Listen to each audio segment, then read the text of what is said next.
அப்படியா? அல்லாஹ்வை மறக்காமல் தொழுது ஓதி நோன்பு பிடித்து வருபவருக்கு சோதனை வருவது எதனால்?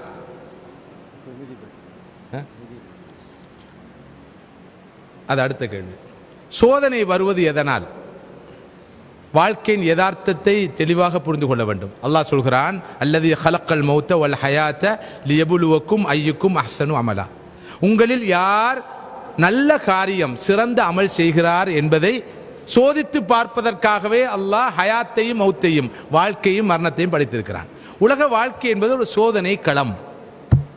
இந்த யதார்த்தத்தை மிக தெளிவாக புரிந்து கொள்ள வேண்டும். வாழ்க்கை என்பது சோதனை களம்.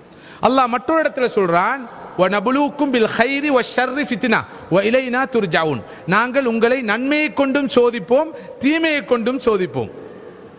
இங்கு ரொம்ப சுவாரஸ்யமான விஷயம் என்னவென்றால், பலர் சோதனை என்றால் என்ன நினைக்கிறார்கள்? தொழில் இல்லையா சோதனை, வருமானம் குறைந்து விட்டதா சோதனை, குடும்பத்திலே யாராவது வஃபாத்தாகி விட்டார்களா சோதனை, வறுமை வந்து விடுகிறதா சோதனை. அது மாத்திரமல்ல சோதனை, வருமானம் ஒரு சோதனை, காசு பணம் ஒரு சோதனை, பணம் பட்டம் ஒரு சோதனை, அறிவு ஞானம் ஒரு சோதனை, வாழ்க்கையே சோதனை தான்.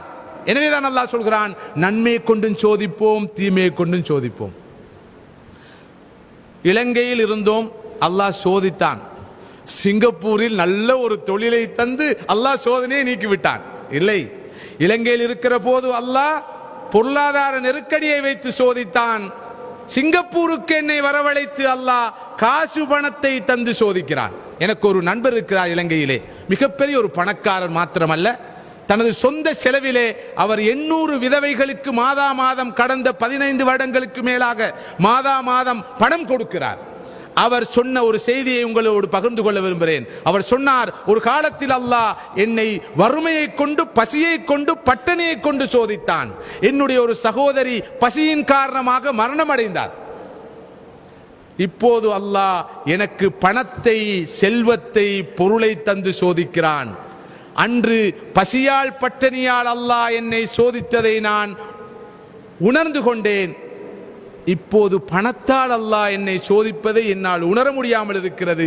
ஆனால் உண்மையில் வறுமையால் சோதிப்பதை விட, பசி பட்டினியால் சோதிப்பதை விட அல்லாஹ் காசை, பொருளை, பதவியை, பட்டத்தை தந்து சோதிப்பதுதான் பயங்கரமான சோதனை என்று அவர் சொன்னார். இந்த சோதனையை நான் வெற்றி பெற வேண்டும் என்பதற்காகத்தான் இப்படியான காரியங்களில், பொது பணிகளில், சமூக பணிகளில், தீனுடைய பணிகளில் நான் ஈடுபடுகிறேன் என்று அவர் சொன்னார்.